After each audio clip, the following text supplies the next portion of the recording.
Assalamualaikum warahmatullahi wabarakatuh. Waalaikumsalam warahmatullahi wabarakatuh. Alhamdulillahi wa kafa. Wassalatu wassalamu ala sayyidina Muhammadin al-Mustafa wa ala alihi wa ashabihi ahli sidqi wal wafa, amma ba'du. Saudara-saudara kaum muslimin rahimakumullah.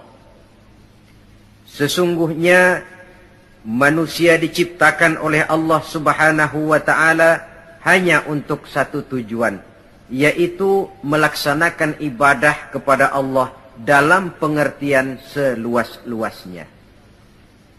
Ini dijelaskan dalam satu ayat Quran, "Wa ma khalaqtul jinna wal insa illa liya'budun." Dan tidaklah aku ciptakan jin dan manusia melainkan hanya untuk melaksanakan ibadah kepadaku. Selanjutnya, kita hanya bisa melaksanakan ibadah kalau kita melaksanakan toharoh atau bersuci. Dan kita hanya bisa melaksanakan toharoh atau bersuci kalau kita memperhatikan tentang nazafah atau kebersihan. Maka agama Islam sangat memperhatikan tentang kebersihan ini. Bukan saja ia merupakan pokok dari kesehatan, tapi juga dianggap merupakan bagian daripada nilai iman seseorang. Sehingga Nabi mengatakan, "An-nazafatu minal iman." Kebersihan itu adalah bagian daripada iman. Imamul Ghazali rahimahullah membagi tingkat kebersihan itu dalam 4 tingkat besar. Pertama, oleh beliau dinamakan tathhiruz zahir anil ahdasi wal akhbas. Membersihkan sesuatu yang zahir daripada hadas dan kotoran-kotoran. Membersihkan badan yang zahir. Ini merupakan prasyarat agar kita bisa toharoh. Dan toharoh merupakan unsur penunjang untuk melaksanakan ibadah. Sesuatu yang barangkali kita anggap soal sepele, kecil, tapi akan menentukan hal-hal yang besar. Kalau saudara toharohnya tidak betul, maka berarti tidak akan bisa melaksanakan ibadah kepada Allah. Padahal ibadah merupakan tujuan daripada penciptaan makhluk bernama manusia ini. Membersihkan diri dari hadas dan kotoran-kotoran. Saudara-saudara kaum muslimin yang berbahagia. Tingkat yang kedua, tathhirul jawarih anil jaraimi wal atham. Membersihkan seluruh anggota badan dari perbuatan dosa dan perbuatan maksiat. Membersihkan anggota badan, membersihkan tangan, membersihkan kaki, membersihkan lidah dari perbuatan yang mengandung dan mengundang dosa. Kalau sekedar membersihkan zahir tangan, barangkali cuci tangan pakai sabun pun selesai. Tetapi membersihkannya dari minal jaraimi wal asab, dari perbuatan yang mengandung dosa dan kesalahan, ini merupakan tugas yang tidak ringan. Pada tahapan pertama, kebersihan yang diajarkan kepada kita umat Islam, bersih badan dari hadas dan segala kotoran yang berbentuk najis. Itu merupakan modal dasar supaya kalau itu bersih kita bisa wudu. Kalau sudah wudu kita bisa sholat dan bisa melaksanakan ibadah-ibadah yang lain. Orang tidak mengerti sistem ekonomi menurut Islam, barangkali di akhirat dia tidak akan disidang Allah, karena itu masuk wajib kifayah. Tapi orang tidak betul membersihkan diri daripada hadas, ini tanggung jawab individu. Dan dia akan bertanggung jawab di hadapan Allah. Berangkat dari kebersihan untuk menuju kepada yang maha bersih, yaitu Allah Subhanahu wa ta'ala. Berangkat dari kebersihan menuju ke yang maha bersih. Inilah perjalanan dari kehidupan manusia ini. Oleh karenanya, dimulai itu dari pembersihan diri. Dari segala macam kotoran, dari segala macam najis. Dan tidak usah, terutama adik-adik remaja, para pemuda, tidak usah malu mengkaji masalah-masalah agama, memulainya dari hal-hal yang mendasar, kalau memang itu terpakai dalam kehidupan kita.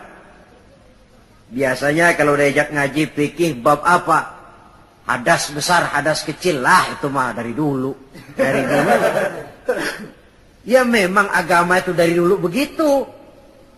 Bahwa mau diskusi soal Allah, alam, dan manusia, silahkan. Mau berfilsafat tentang sistem ekonomi dan kebudayaan menurut Islam, oke. Tetapi hal-hal yang mendasar dan terpakai dalam kehidupan sehari-hari jangan dianggap remeh, karena banyak hal-hal kecil yang kita remehkan pada akhirnya menjelimet jadi urusan besar yang mencelakakan kita. Semuanya, gedung yang paling tinggi pun selalu mulai dari pondasi dan lantai dasar. Tiang yang paling tinggi sekalipun mulainya rendah dulu. Begitulah kehidupan beragama yang besar ini dimulai dari kebersihan. Sampai Imam Ghazali memuat satu hadis dalam kitab Ihya beliau, buniyad dinu 'alan nazafah. Agama ini dibangun di atas kebersihan. Lah, kebersihan apa? Pertama, kebersihan zahir. Jadi badan kita ini bersih dari ketempelan najis, dari ketempelan hadas yang bisa menghalangi kita bersuci. Dan tanpa kesucian itu akan menghalangi kita untuk melaksanakan ibadah kepada Allah. Nah, kalau itu sudah bersih, naik kepada kebersihan yang kedua sekarang. Lebih bersifat filosofis, tathhirul jawarih. Kalau badan sudah bersih dari kotoran-kotoran yang kelihatan, sekarang bersihkan anggota badan dari kotoran yang nggak kelihatan. Apa itu? Dosa. Kesalahan. Dosa itu kan bakal jadi daki. Tahu daki? Yang kalau sudah berkarat dalam hati akan menjadi dinding yang membentengi dan membatasi kita dengan Allah. Apakah Allah jauh dari manusia? Tidak. Apakah Allah membatasi hubungan dengan manusia?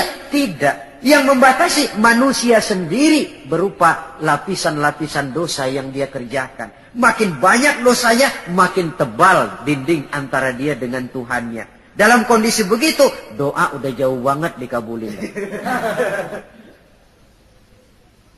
Jadi kalau sudah berangkat dari kebersihan badan, melangkah yang kedua, anggota badan bersihkan dari kotoran yang nggak kelihatan. Apa itu? Anil jaraim, dari perbuatan dosa.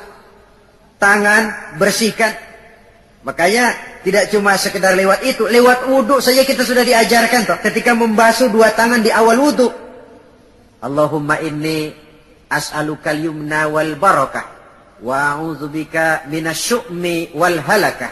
Ya Allah, saya mohon kepadamu keberkahan di dua tangan ini ya Allah. Supaya tangan ini dibawa dagang untung, dibawa bertani panen, dibawa ngobyek gol. Tangan yang membawa berkah. Wa a'udzubika minasyu'mi wal halakah. Saya berlindung kepadamu ya Allah, jangan sampai tangan ini membawa bencana dan kesialan dan kerusakan. Tangan panas namanya. Dewa nanam pohonan mati.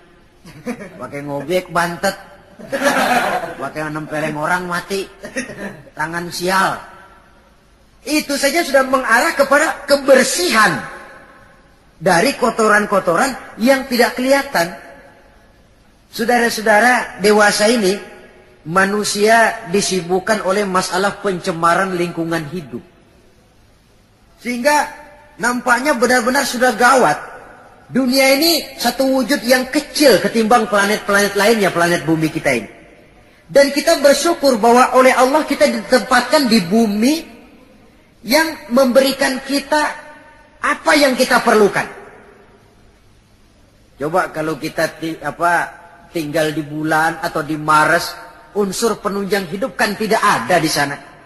Jangankan untuk mengembangbiakkan keturunan, untuk melangsungkan kehidupan saja sudah sulit. Bumi yang kita tinggali ini, planet dunia ini, pada dasarnya memenuhi apa yang dibutuhkan oleh manusia. Air untuk minum, tumbuh-tumbuhan untuk bernaung, untuk dimakan, hewan dan sebagainya. Tapi setelah masuknya era industri dan pemakaian alat-alat modern, mulai terjadi penyalahgunaan berbagai sumber daya alam, lalu terjadilah apa yang disebut pencemaran alam. Orang mulai cemas, orang mulai bingung, orang mulai panik bahkan di sebagian tempat. Ini apa ini? Berangkat dari tingkat kesucian yang kedua. Suci anggota badannya dari perbuatan dosa. Saudara hadirin yang saya hormati, hilangnya keseimbangan alam akan merugikan manusia. Dahulu ketika kita menghadapi musim banjir, orang bilang kepada saya, banjir Pak. Saya bilang iya. Tapi saya pikir-pikir bukan salah orang kok, salah air. Bukan salah air saya bilang, salah orang. Salah orang bagaimana Pak? Iya tempat air ditempatin. Giliran yang punya tempat datang nggak ngerti tempat gue lo kenapa di sini. Terjadilah yang namanya banjir. Artinya apa ini? Pemanfaatan dan penata kotaannya yang tidak terarah sehingga menyebabkan hilangnya keseimbangan alam. Bumi tercemar, udara tercemar, air tercemar, tumbuh-tumbuhan tercemar, kemudian hewan ikut kena yang namanya pencemaran. Ini akibat apa? Akibat ulah daripada manusia juga. Apa sih yang menyebabkan orang lalu tidak bisa menahan diri sehingga menimbulkan dampak negatif yang merugikan manusia itu sendiri? Saya lihat pertama sifat rakus, tamak bin serakah. Sifat tamak dan rakus ini kan sering mendorong orang untuk menghalalkan segala macam cara. Dia rela menari di atas mayat orang lain. Dia mau senyum di atas tangisan orang lain. Dia mencari bahagia di atas penderitaan orang lain. Mengikuti sikap tamaknya akhirnya rakus menghalalkan segala macam cara. Tidak terikat lagi oleh yang namanya nilai, norma, dan kaedah-kaedah yang harus dihormati. Perlu menipu, ya nipu. Perlu meras, ya memeras. Perlu membohongi orang, ya membohongi orang. Sikap tamak cenderung mendorong orang untuk menguras sumber daya alam, sehingga alam lalu kehilangan keseimbangannya. Ketika terjadi musibah, sasaran utama tentu manusia sendiri. Karena tamak orang nggak sanggup lagi menjaga anggota badannya. Tangan seambil-ambilnya. Mulut seomong-omongnya. Mata selihat-lihatnya. Mulut semakan-makannya, perut seisi-isinya, tidak lagi selektif. Sedangkan kita orang Islam ini umat yang selektif. Bahwa kita makan, kita minum, kita berpakaian, seluruhnya dibatasi oleh pertanyaan, yang saya minum ini, yang saya makan ini, yang saya pakai ini, yang saya usahakan ini, Allah ridho apa tidak? Itu bedanya orang Islam dengan orang yang di luar Islam. Ada kaedah dan norma yang membatasi dia, yaitu pertanyaan Allah ridho apa enggak. Bukan cuma mengejar keuntungan relatif. Bukan cuma mengejar keuntungan yang sedikit, lalu menguburkan dan menentang hati nurani sendiri. Karena sikap tamak orang tidak sanggup mengendalikan diri, maka seluruh anggota badannya lalu tidak terjaga lagi anil jaraim dari perbuatan dosa dan salah. Hilang sudah. Nah, orang begini kalaupun dia suci daripada hadas kecil dan hadas besar, tapi anggota badan lainnya tidak terpelihara dari perbuatan dosa, lah sama juga bohong. Hadas kecil enggak punya, hadas besar enggak punya. Wudu sering tapi nyolong jalan terus. Mulutnya fitnah orang, suka betul, gunjing orang, iya. Makan yang haram, iya. Nipu orang lain, iya. Itu namanya tidak menjaga anggota badan dari kotoran-kotoran yang abstrak. Ini yang saya lihat penyebab pertama, sikap tamak. Yang kedua, sikap materialistis. Ini merupakan pemacu paling utama Sikap materialistis yang ideologinya biasanya ideologi perut ini. Hidup cuma isi perut. Karena itu materi tujuan utama. Kalau perlu nipu, nipu. Kalau perlu ngebohongin orang, ngebohongin orang. Kalau perlu korupsi, korupsi. Sampai sekarang ini bukan cuma buku, bahkan sampai kepada hak cipta, sampai kepada produksi, sampai kepada hal-hal yang berkaitan dengan hubungan dengan dakwah, masih terkena yang namanya bajakan. Dan yang aneh bahwa ya tahu itu barang bajakan, toh masih ada saja yang mau jual. Ini kalau tidak didorong oleh sikap materialistis mengejar keuntungan relatif dengan menekan perasaan pribadi, sudah merugikan orang lain, merugikan teman, nggak soal. Bahwa dia menari di atas penderitaan orang, bahwa dia senyum di atas bangkai saudaranya misalnya, bukan soal bagi dia. Yang penting target materi tercapai. Kalau sudah kemarilah cara berpikir orang. Bukan saja dia menginjak hak azasi daripada orang lain, tapi dia sudah menjerumuskan dirinya sendiri. Mungkin dia, orang macam ini terlepas dari pengadilan dunia. Tapi tidak seorang pun yang akan lepas dari pengadilan Qadhi Rabbul Jalil. Di mana akan diputar seluruh film kegiatan hidup kita. Sejak dari yang sekecil-kecilnya sampai kepada yang sebesar-besarnya. Apalagi di zaman di mana orang sekarang ini gampang nekat. Merasa didlek, buntu, apalagi di belakang dia lihat merasa ada backingnya. Jaluknya jadi naik, palanya jadi besar, hidungnya jadi mekar. Lalu membusungkan dada, timbul sikap sombong dan cenderung menganggap enteng kepada orang lain. Padahal kalau sudah ada kecenderungan menganggap remeh dan enteng orang lain, itu tandanya orang sudah mulai kehilangan kepercayaan kepada dirinya sendiri. Karena itu Islam mengajarkan la yu'minu ahadukum hatta yuhibba li akhihi ma yuhibba li nafsihi. Belum sempurna iman kamu sampai kamu cinta kepada saudaramu sebagaimana kamu cinta kepada dirimu sendiri. Artinya apa ini? Mengukur orang lain dengan diri sendiri. Kalau orang lain tanpa salah saya tempeleng, sakit enggak? Sakit. Saya pun begitu. Kalau orang lain tanpa salah si difitnah, sakit gak dia? Sakit. Saya pun begitu. Yang tidak enak terjadi pada diri saya akan begitu juga kalau terjadi pada diri orang lain. Maka pertimbangannya adalah diri sendiri. Kalau sudah ke sana cara berpikir orang, dia nggak brutal.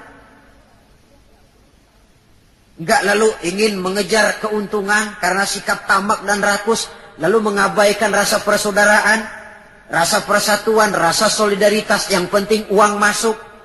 Perlu bajak-bajak, perlu jiplak-jiplak. Soal hak cipta orang lain tidak ada urusan. Toh nanti bisa diatur segalanya. Ya mungkin di dunia bisa diatur.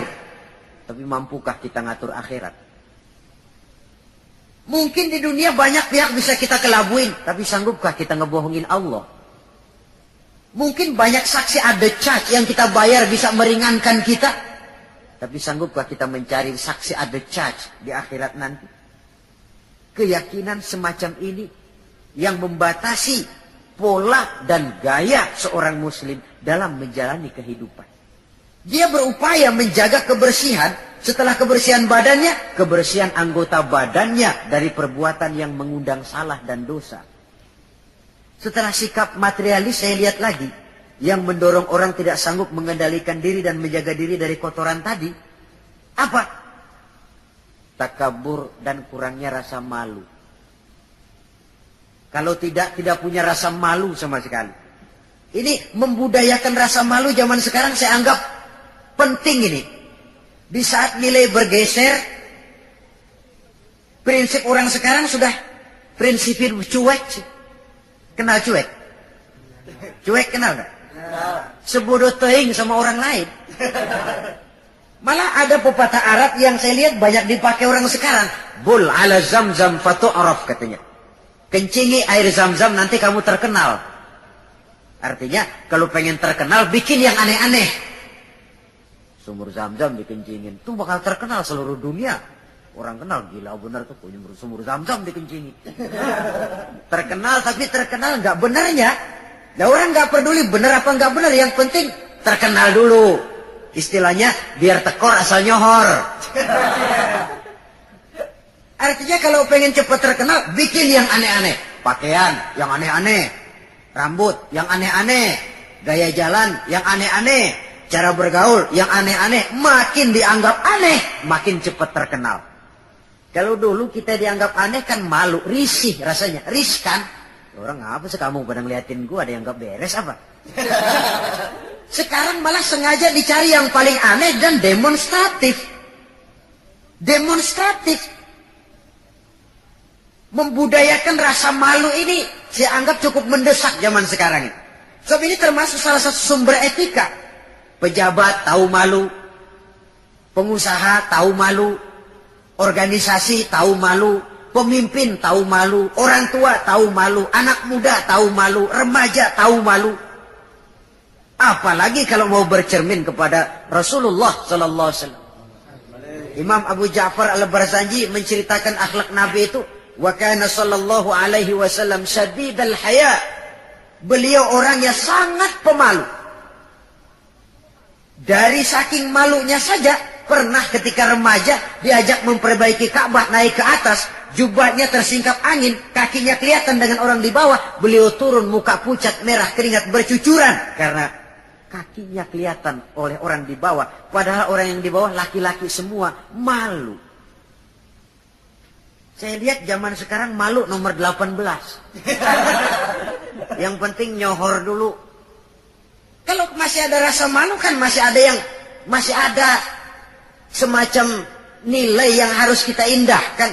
Tapi kalau sudah ada rasa malu, tidak ada rasa menyesal, tidak ada rasa telah melakukan sesuatu yang tidak baik. Itu akibatnya kalau sudah kehilangan rasa malu. Saudara-saudara kaum muslimin yang berbahagia, apa nasibnya agama umat ini kalau kita sudah kehilangan rasa malu? Perbuatan apa yang tidak akan negatif dan tidak akan mengarah setidak-tidaknya kepada perbuatan negatif kalau kita sudah tidak punya rasa malu? Nah, kalau orang sudah nggak punya rasa malu, sudah nggak punya timbangan, karenanya cuek. Tahu cuek? Udah masa bodoh aja dah.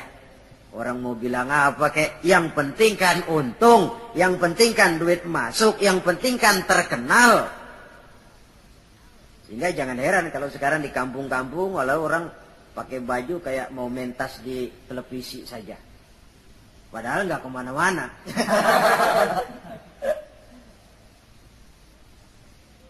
Jadi korban daripada yang namanya mode. Memang mode itu nggak bisa, namanya mode siapa yang bisa ngelarang? Mode itu musim, musim kan nggak bisa dilarang. Musim hujan bisa nggak dilarang?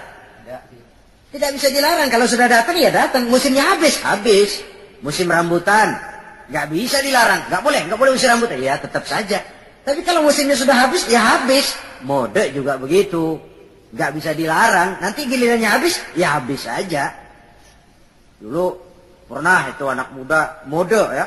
Bikin celana bawahnya kecil bener. Botol aja nggak masuk. Emang lagi mode semuanya celana begitu. Habis musimnya, habis. Ubah lagi ganti mode, bawahnya lebar. Tut berai katanya. Jangan botol, monyet masuk. Modenya habis. Taruhlah musim nggak bisa dilarang. Cuma sekurang-kurangnya kalau ada rasa malu kan kita bisa mantesin diri. Ini yang penting. Sehingga halakam ru'un lam ya'rif qadrahu, kata orang. Celaka orang kalau nggak tahu kedudukan harga dirinya. Saya ini siapa, tinggal di mana, bawa gaya macam itu pantas apa enggak? Saya ini dagang, teman saya juga dagang. Kalau dengan cara begini wajar apa enggak? Bagaimana masa depan daripada kekompakan, kesatuan dan persatuan? Dia pencipta, ini pencipta. Kalau saya jiplak hak ciptanya, bagaimana nantinya? Tahu diri, lalu ada ukuran, timbul rasa malu. Nah kalau sudah ke sana, sikap menghormati orang lain, lalu pun timbul karenanya. membudayakan rasa malu. Sebab syarat jadi orang kalau punya malu, nggak punya malu kurang syarat jadi orang. Saudara-saudara kaum muslimin yang berbahagia. Nah, karena nggak ada rasa malu, anggota badan sudah nggak terkontrol sudah. Dia punya kaki, dia punya tangan, dia punya panca indera lah. Tidak terjaga anil jaraimi wal asam, baik dari kotoran yang zahir maupun kotoran yang batin. Sekarang coba tengok.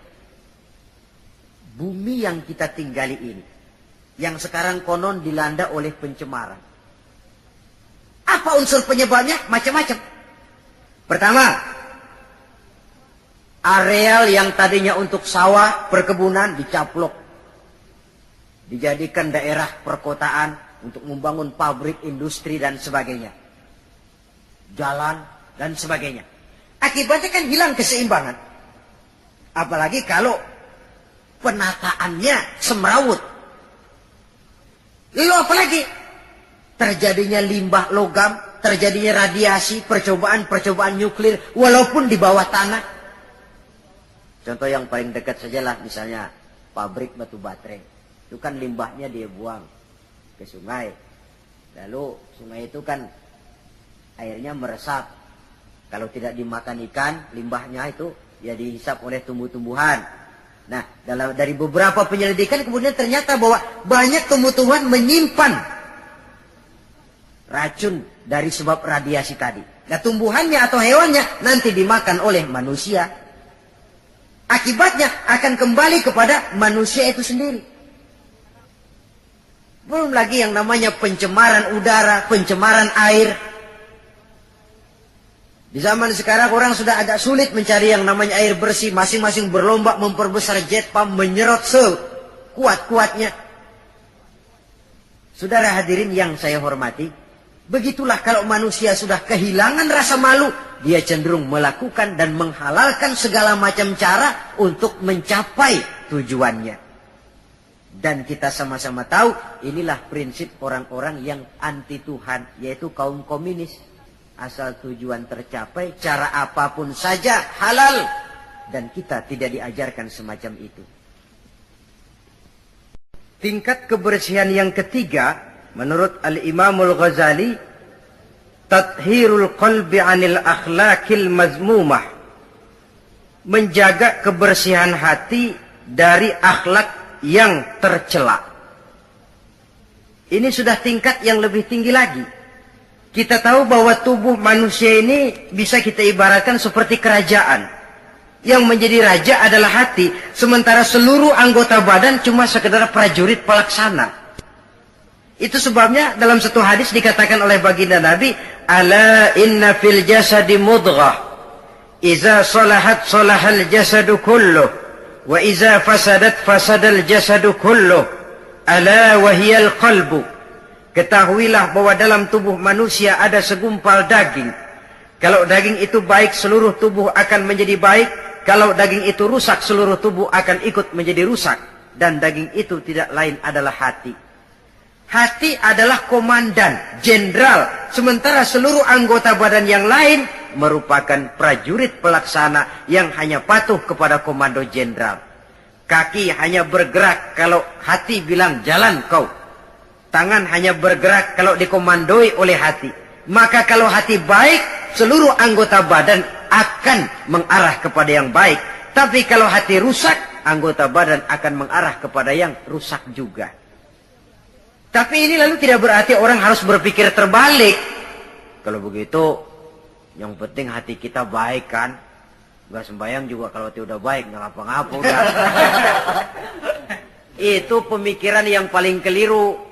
Karena bagaimanapun kita dalam beragama ini kan punya standar, punya ukuran. Standarnya siapa? Ya baginda Rasulullah. Beliau hatinya orang yang paling baik, tapi tetap sholat. Beliau orang yang hatinya bersih, tapi hukum halal haram tetap berlaku. Beliau orang yang hatinya sangat bening, tapi tetap puasa Ramadan dan sebagainya, ibadah-ibadah yang itu standar namanya. Kalau merasa hati sudah bersih, oh biar gua nggak sembahyang juga, tapi hati kan bersih. Loh, Prinsip itu saja sudah menjelaskan ngeresnya hati. Saudara hadirin yang saya hormati, oleh karena itu membersihkan hati dari akhlak yang tercela ini merupakan tugas utama.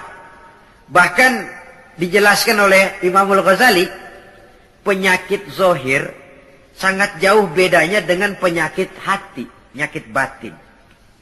Apa bedanya?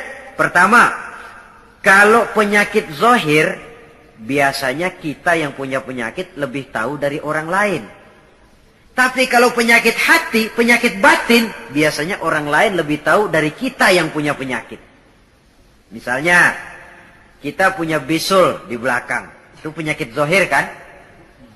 Kita tahu, orang lain nggak tahu. Enak teman datang bercanda, dia tepak aja belakang. Udah melintir-melintir kita. Dia nggak tahu, kita tahu. Penyakit zohir, kita yang punya penyakit lebih tahu dari orang lain. Tapi kalau penyakit hati, penyakit batin, kadang-kadang orang lain lebih tahu, kita yang punya nggak berasa. Misalnya sombong, ya. Kita nggak berasa, kita anggap wajar saja. Orang lain yang nilai, sombong sih kamu. Hasud, dengki, kita anggap wajar. Orang lain bilang, karangan hatimu, hasud betul sih, nggak seneng lihat orang lain dapat nikmat. Tetangganya beli TV aja meriang. Saudara hadirin, penyakit batin orang lain lebih tahu dari kita. Lalu apalagi bedanya? Kalau penyakit zohir, penyakit badan, itu hanya merusak kehidupan dunia. Resikonya paling-paling mati. Tapi penyakit batin tidak hanya merusak kehidupan dunia, ikut juga menghancurkan kehidupan akhirat. Saudara kena penyakit dunia, penyakit zohir ya. Taruhlah kanker misalnya. Taruhlah darah tinggi misalnya. Paling-paling mati, itu saja. Dunia saja. Tapi kalau saudara terserang penyakit sombong, ria, takabur, ujub, sum'ah. Bukan cuma dunia. Di akhirat dia akan jadi racun yang menggeragoti amalan kita. Dunia akhirat dirusak. Penyakit sombong. Ya. Di dunia umumnya kan kita jarang mau berteman sama orang sombong. Menjauh malah. Sombong benar siapa teman lo. Begitu. Di akhirat. Al-Mutakabbir itu cuma Allah kok. Salah satu asmaul husna Al-Mutakabbir Allah itu. Yang sombong. Yang pantas sombong cuma Allah. Anal Mutakabbir. Akulah yang paling besar. Makanya takabur itu asal katanya takabbaro ya takabbaru. Membesar-besarkan diri. Nggak besar aja, gedein aja dirinya. Saudara hadirin yang saya hormati. Yang ketiga, kalau penyakit zohir banyak dokternya. Apalagi di zaman spesialisasi sekarang ini, tinggal nyari aja dah. THT, yang kanker, yang tulang, yang jantung, yang macam-macam penyakit, ada dokter spesialisnya. Tapi penyakit batin cuma agama dan kemauan dari orang yang bersangkutan untuk memperbaiki diri. Tanpa itu sulit. Sulit untuk dirubah. Tanpa dekat dengan agama, tanpa kemauan yang kuat memperbaiki diri, orang sulit terobati dari penyakit-penyakit batin. Makanya kalau para dokter sangat serius melakukan penyelidikan, mencari penangkal obat, penangkal penyakit yang hanya merusak kehidupan dunia, apa kita nggak lebih sungguh-sungguh memusatkan perhatian, mengobati penyakit yang kalau diserang penyakitnya bukan cuma dunia, akhirat ikut bangkrut. Itu yang dinamakan dengan penyakit-penyakit batin. Saudara hadirin yang saya hormati, ada lagi di zaman sekarang orang berpikir, yang penting kan percaya saja sama Tuhan. Lalu hati baik, sudah cukup. Loh, kalau memang percaya kepada Tuhan dan hati baik cukup, tidak perlu Allah sampai mengutus 25 Rasul ke alam ini. Sebab tanpa Rasul pun manusia bisa kok kenal Tuhan. Cuma Tuhan yang mana? Yang sebenarnya Tuhan atau cuma yang dipertuhan saja? Yang bukan Tuhan tapi dianggap Tuhan? Tanpa tanpa mengutus rasul mungkin manusia percaya bahwa di luar kekuatannya ada super power yang manusia merasa bergantung ke sana. Lalu menegakkan tata cara peribadatan untuk menghormati sang super power tadi. Tetapi percaya kepada Allah itu kan tidak cukup cuma sekedar percaya saja. Lantas diiringi dengan pelaksanaan ibadah yang sasarannya untuk mencapai bersihnya hati ini. Saudara hadirin yang saya hormati, jadi tingkat yang ketiga kebersihan yang diajarkan, kebersihan hati. Biar badan kita bersih dari hadas kecil, hadas besar, tapi kalau hati kita kotor, ngeres, korengan hatinya. Tidak senang lihat orang lain dapat nikmat. Tidak senang lihat orang lain lebih maju. Takabur, merasa diri paling besar. Ujub, ria, semua yang dikerjakan selalu pengen didengar orang, dilihat orang, to show only. Apa saja sudah supaya dipuji orang, dilihat orang, didengar orang. Hilang keikhlasannya. Bersih anggota badannya, tapi kotor hatinya. Ini kontras. Sebaliknya, hatinya bersih, tapi badannya hadas besar nggak kenal, hadas kecil apalagi. Wah, ya bagaimana bisa berhubungan dengan Allah? Sebab kita ini percaya kepada Allah kemudian berhubungan dengannya. Cara berhubungan dengan Allah bagaimana? Sudah diatur oleh Allah sendiri lewat prosedur yang namanya sholat. Nggak bisa kita bikin aturan sendiri. Mau dekat dengan gubernur saja harus ikuti aturan protokolnya gubernur toh. Mau dekat dengan presiden, ikuti aturan yang diatur oleh protokolnya Bapak Presiden.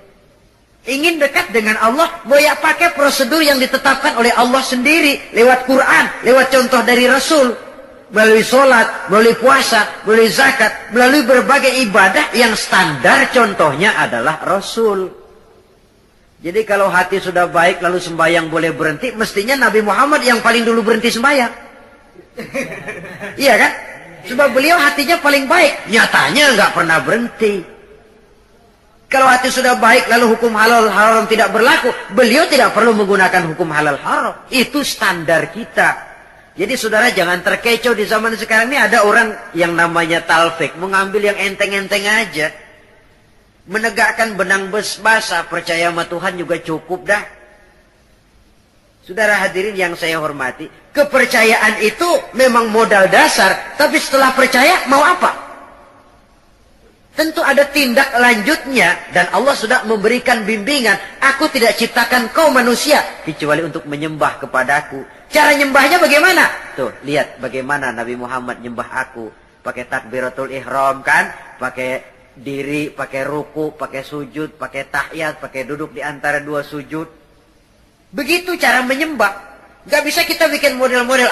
Nyembah Allah kan yang penting hubungan ke Tuhan. Duduk aja dah melongok madep ngulon 2 jam. Itu sih bukan nyembah, itu kesurupan namanya. Saudara hadirin yang saya hormati, tata cara kita melaksanakan ibadah itu sudah diatur sedemikian rupa. Berangkat dari yang bersih menuju kepada yang maha bersih dengan cara yang bersih. Alangkah indahnya agama kita ini. Tidak hanya kebersihan zahir, tapi juga kebersihan batin. Orang cuma bilang kebersihan pangkal kesehatan. Islam tidak cuma itu. Kebersihan bagian daripada iman. Apa yang lebih mahal daripada iman? Sudah taruhannya iman itu. Jadi tandanya orang beriman, ya bersih. Kita kan cuma baru slogan saja gede-gede di depan masjid, tulisan besar-besar. An-nazafatu minal iman. Kebersihan sebagian daripada iman. Tapi kadang kita masuk ke dalamnya. Bukan main. Kebersihan yang tidak sesuai dengan temanya. Kadang-kadang di sebagian tempat. Cuma baru slogan besar-besar. Tulisan gede-gede. Kebersihan sebagian daripada iman. Tapi kita sendiri dalam realitanya tidak menyadari. Demikian besar Islam memperhatikan masalah kebersihan ini. Oleh karena itu saudara, yang ketiga ini berat, menjaga kebersihan hati dari akhlak yang tercela. Caranya bagaimana? Menurut tuntunan orang-orang sufi ada 3 jalan. Pertama yang disebut takhalli, yang kedua yang dinamakan tahalli, dan yang ketiga dinamakan tajalli. Beda ha, kha, dan jim. Pertama kha, ada titiknya kan. Yang kedua ha, titiknya hilang. Yang ketiga ada titik lagi, jim. Takhalli artinya mengosongkan hati dari sifat yang tercela. Taruhlah kita belum bisa sabar, tapi marah kurangin. Taruhlah kita belum bisa jujur, tapi bohong kurangin. Orang yang nggak bohong belum tentu jujur loh. Ya, nggak bohong itu belum tentu jujur. Sebab ada orang nggak mau bohong, tapi nggak mau menyampaikan apa adanya. Bohong sih nggak, cuma apa adanya nggak dia sampaikan. Saudara hadirin yang saya hormati, itu yang disebut takhalli. Mengosongkan diri dari semua sifat yang tercela. Suka nipu orangnya dibuang. Suka ngerugiin orangnya dibuang.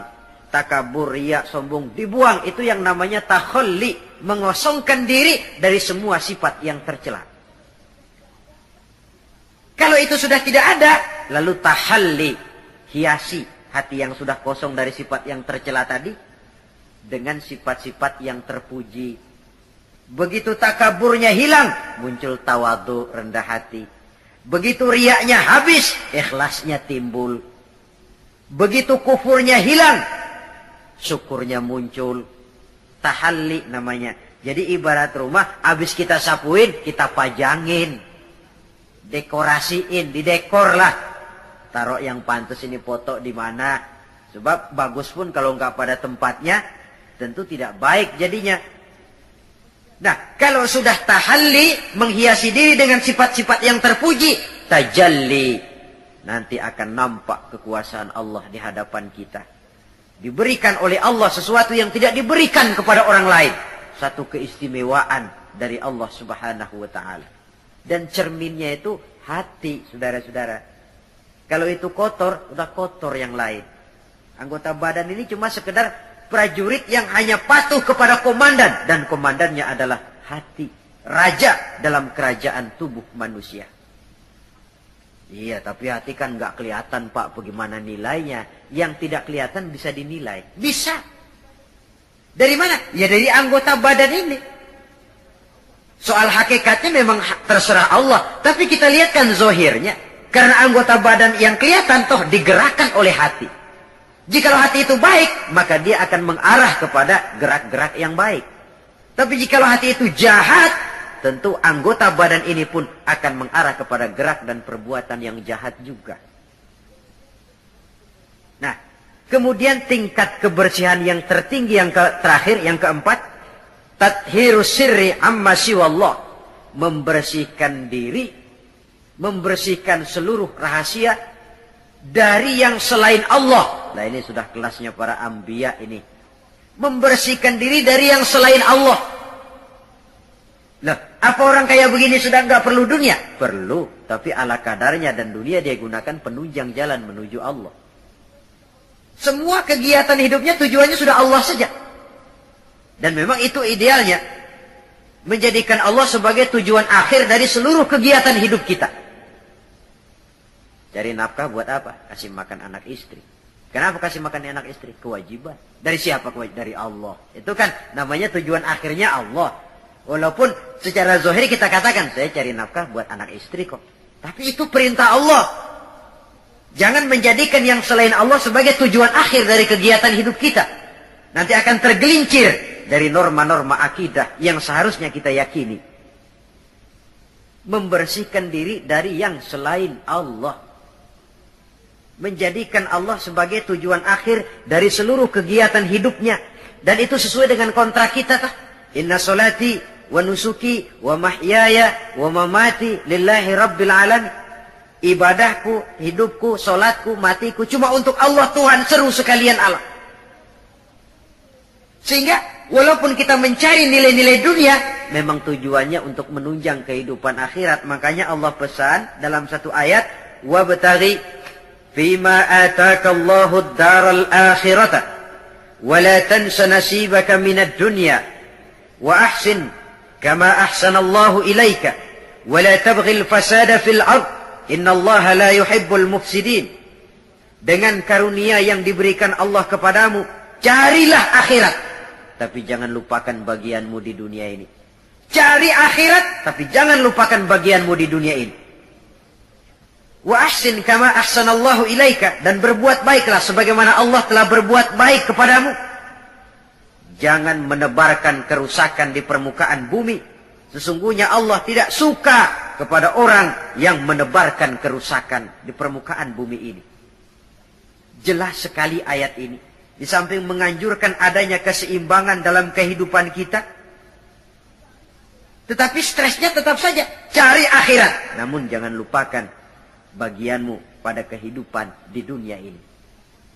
Saudara, apabila 4 fase kebersihan ini kita telusuri, kemudian kita amalkan, pada tahapan pertama berusahalah supaya kita jadi orang yang bersih, baik dari hadas kecil maupun hadas besar. Syukur kalau saudara misalnya sudah biasa hidup, membiasakan mempunyai wudhu dalam hidup ini. Sebab tidak cuma untuk sholat, utamanya memang itu, tapi mau pergi dagang wudhu dulu, bagus. Mau berangkat kerja wudhu dulu, bagus. Untuk sesuatu yang tujuan yang bersih, harus kita mulai dari sesuatu yang bersih juga. Nah, dari situ kita lalu meningkat, berusaha menjaga kebersihan anggota badan.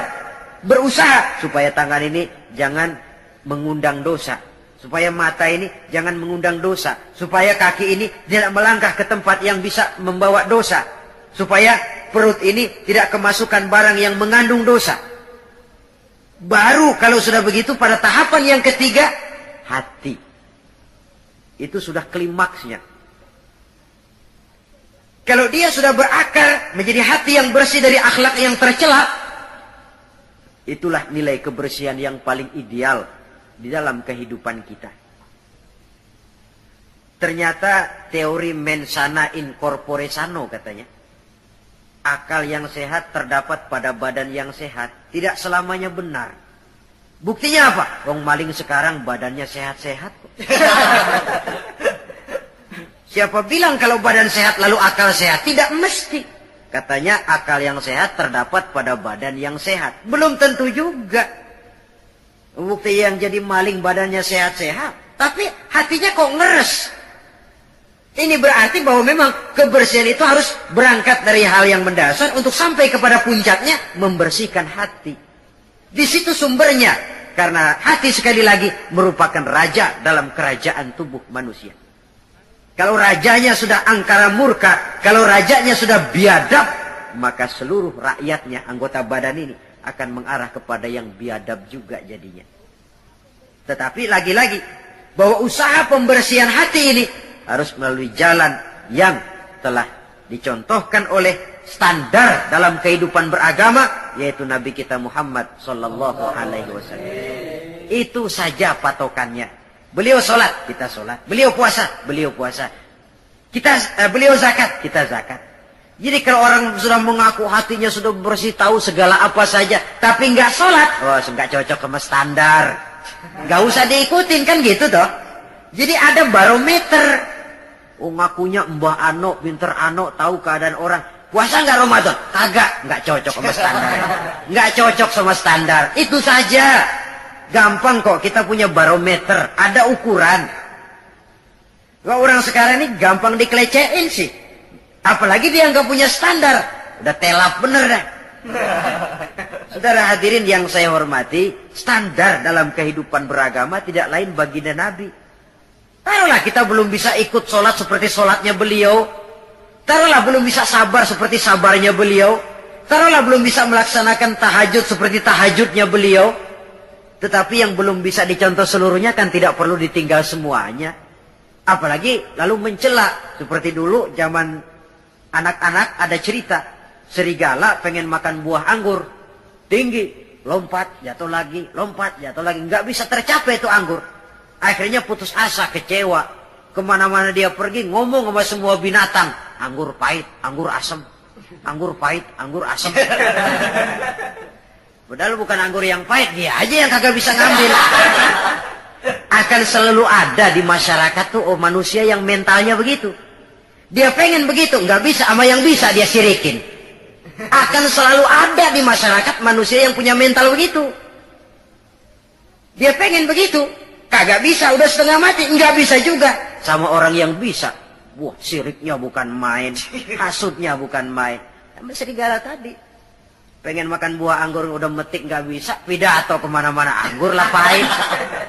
Emang kemampuannya aja yang nggak sampai ke sana pakai anggur pahit, anggur asem. Orang menghina sesuatu bukan karena sesuatu yang dihina itu jelek, tapi karena dia nggak bisa berbuat begitu. Lalu yang lebih celaka lagi mempengaruhi orang supaya berpendapat begitu, kayak serigala tadi. Udah dia kesel sama orang lain dia undang supaya kesel juga sama tuh orang. Kan nggak bener ini, marahan pakai ngebon.